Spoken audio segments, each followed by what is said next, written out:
सभी मेरे सम्मानित साथियों को क्रांतिकारी नीलाज सलाम, जय भीम, नमो बुद्धाय। साथियों, ऋषि शंभू किस वर्ण से आते हैं? ज्योतिबा फूले जी किस वर्ण से आते हैं? छत्रपति साहूजी महाराज किस वर्ण से आते हैं? ए.वी. पेरियार जी किस वर्ण से आते हैं? नारायण गुरु जी किस वर्ण से आते हैं? लल्लन सिंह यादव जी किस वर्ण से आते हैं? कर्पूरी ठाकुर जी किस वर्ण से आते हैं? जयप्रकाश नारायण जी किस वर्ण से आते हैं? साथियों, जितने भी मैंने नाम आपको बताए हैं, ये सब के सब शूद्र वर्ण से आते हैं, और जिसे हम आज के वर्तमान और भारतीय संविधान के अनुसार ओबीसी वर्ग में कहते हैं, जिसे अन्य पिछड़े वर्ग भी कहा जाता है। साथियों, हमारे सभी ओबीसी के महापुरुषों ने वर्ण व्यवस्था के खिलाफ संघर्ष किया, और इन सभी ने अपने जीवन में निरंतर व्यवस्था परिवर्तन की, हमेशा से व्यवस्था परिवर्तन को बदलने की कोशिश करी। साथियों, आप सभी ने अपने इन महापुरुषों के जीवन से क्या सीखा? समाज अपने इन सभी महापुरुषों को ना तो पढ़ता है और ना ही उनको जानने की चेष्टा करता है, और ना ही अपना आदर समझता है। यदि पढ़ता, समझता, जानता तो मैं कभी भी ब्राह्मणवादी व्यवस्था का गुलाम ना होता। इसलिए साथियों, मैं गर्व से कह सकता हूँ, और मैं कहने में मुझे कोई हर्ज भी नहीं है कि आज ओबीसी महापुरुषों के विचारधारा को आगे बढ़ाने का काम जो है, आज अनुसूचित समाज आज भी करता आ रहा है। महापुरुषों के नाम जितने भी मैंने ऊपर बताए हैं, उन सभी को जानने, पढ़ने और उनकी विचारधारा को अपने जीवन में अनुसूचित समाज अपनाता भी है, पढ़ता भी है, समझता भी है। साथ ही अपना आदर्श और उनकी विचारधारा को आगे बढ़ाने का काम भी करते हैं, क्योंकि हमारे आदर्श भारत रत्न बोधिसत्व डॉक्टर बाबा साहब भीमराव अम्बेडकर जी ने अपना आदर्श और अपना गुरु ओबीसी समाज के जितने भी तमाम संत महापुरुष रहे हैं, उनके जीवन संघर्ष को अपना जीवन संघर्ष माना। इसलिए आज सबसे ज़्यादा संघर्ष भी अनुसूचित जाति समाज के व्यक्ति भोजन मिशन को आगे बढ़ाने में कार्य कर रहे हैं। हम और हमारे ओबीसी समाज के व्यक्ति मंदिरों के घंटे, पूजा पाठ, जागरण, नवरात्रे, करवा चौथ, आडंबर, पाखंडवाद, अंधविश्वास, धार्मिक आस्था के गुलाम बनकर जय श्री राम के नारे लगाकर भारत को हिंदू राष्ट्र बनाने का काम पूरा करने में लगे हैं, क्योंकि दिल और दिमाग में धर्म का नशा चढ़ा हुआ है। इसलिए ओबीसी समाज भूल चुका है कि मैं इस देश का मूल निवासी है और मैं हिंदू ना होकर बौद्ध है। इसलिए मैं अपने उन तमाम ओबीसी समाज के बहुजन साथियों से कहना चाहता हूँ कि मेरे ओबीसी समाज के साथियों, आप अपने वजूद को जानो। आप संख्या में 52% हो, और अपनी संख्या के अनुसार आप इस व्यवस्था में अपना प्रतिनिधित्व बनाएं, और इस सरकार से भी समान प्रतिनिधित्व के लिए संघर्ष करें, क्योंकि आप ज़्यादा संख्या में होने के बावजूद भी आपको आपके अधिकारों को छीना जा रहा है, और जो छीनने का काम कर रहे हैं उनकी व्यवस्था को आप सभी ने बनाया है, उनकी धार्मिक व्यवस्था को आप सभी ने मजबूत किया है, तथा उनको सत्ता का नशे में भी आपने ही बिठाया है।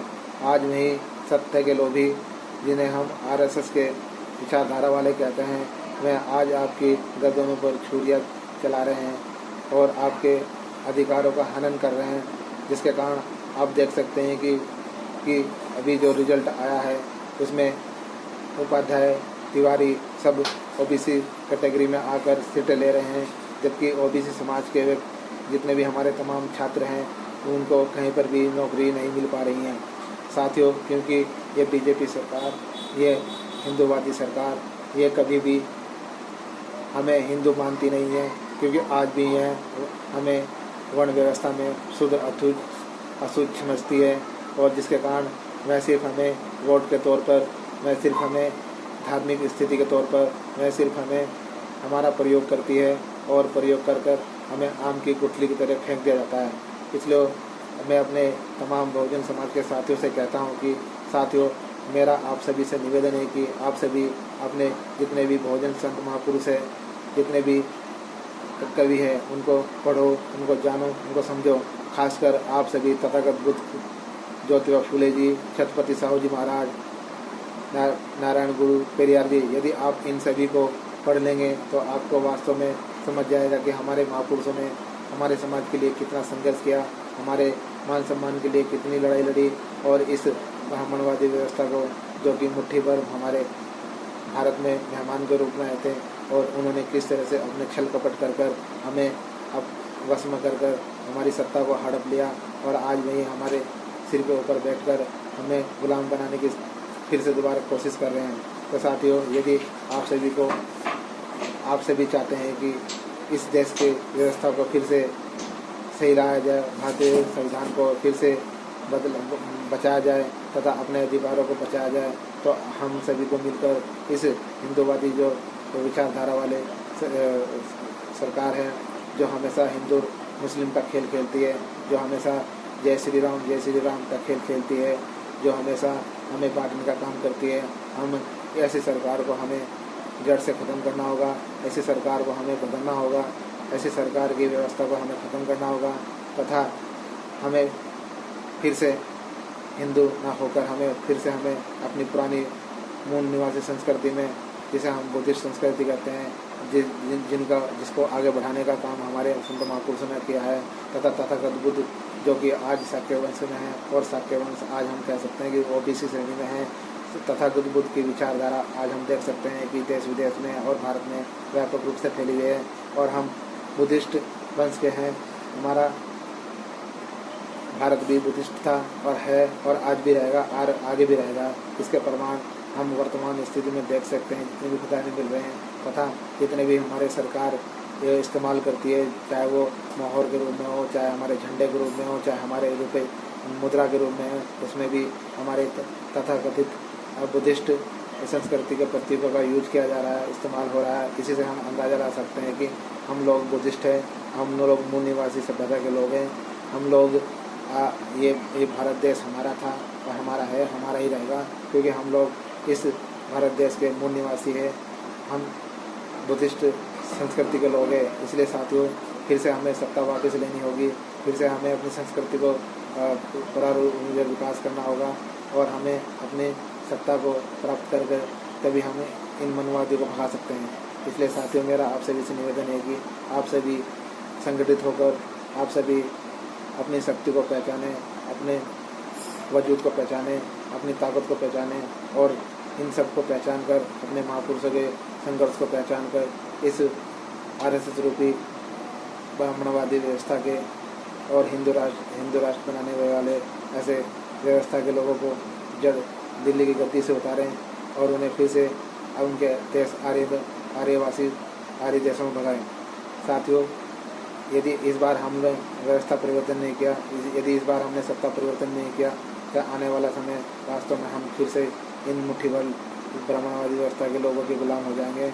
यदि आप गुलाम बनना चाहते हैं, अपने अधिकारों को छीनना चाहते हैं, भारतीय संविधान को ख़त्म करवाना चाहते हैं, तो अवश्य आप लोग उनका साथ दीजिए। अवश्य आप लोग उनके आरएसएस उनके सामाजिक संगठनों में जाइए, और ऐसे आप उनके मंदिरों में जाकर चंदा दिए आर्थिक रूप से कंगाल हो जाइए। मेरा सिर्फ मकसद आप लोगों को जागरूक करना है, अपने समाज को जागरूक करना है, अपने बहुजन समाज को जागरूक करना है, ताकि फिर से हम लोग अपनी संस्कृति और फिर से हम इस भारत देश के शासक बन सकें।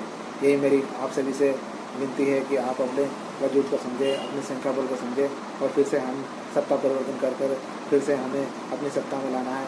और एकमात्र पार्टी हमारी बहुजन समाज पार्टी है, जो हमारे लिए काम कर सकती है। हमें संगठित होकर हमें हमारे इतिहास को और हमारे समाज के लिए बहुत कुछ कर सकती है। यदि ये आप देख सकते हैं कि दिल्ली की उत्तर प्रदेश जैसे राज्य में बीएसपी पार्टी ने कितना काम किया है। यदि आप सोचिए, दिल्ली में वो सत्ता पर आ जाती है, तो पूरे देश के अंदर बहुजन समाज अपने जो है भारत के लोगों के लिए काम कर सकती है, और कितना वो परिवर्तन कर सकती है। इसी आशा और विश्वास के साथ मुझे उम्मीद है कि मेरे ओबीसी समाज के लोग अपने महापुरुषों को पढ़ेंगे, समझेंगे और विचारधारा पर चलेंगे और विचारधारा पर चलकर फिर से सत्ता परिवर्तन करेंगे और इस बीजेपी सरकार को सत्ता से हटाएंगे, उनकी धार्मिक स्थिति को छोड़ेंगे और अपनी बुद्धिस्ट संस्कृति में वापस फिर से मूल निवासी संस्कृति का विकास करेंगे। आप सभी को अंत में जय भीम, नमो बुद्धाय।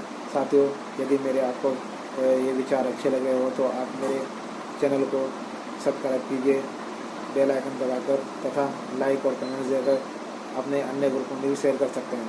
आप सभी को जय भीम, नमो बुद्धाय।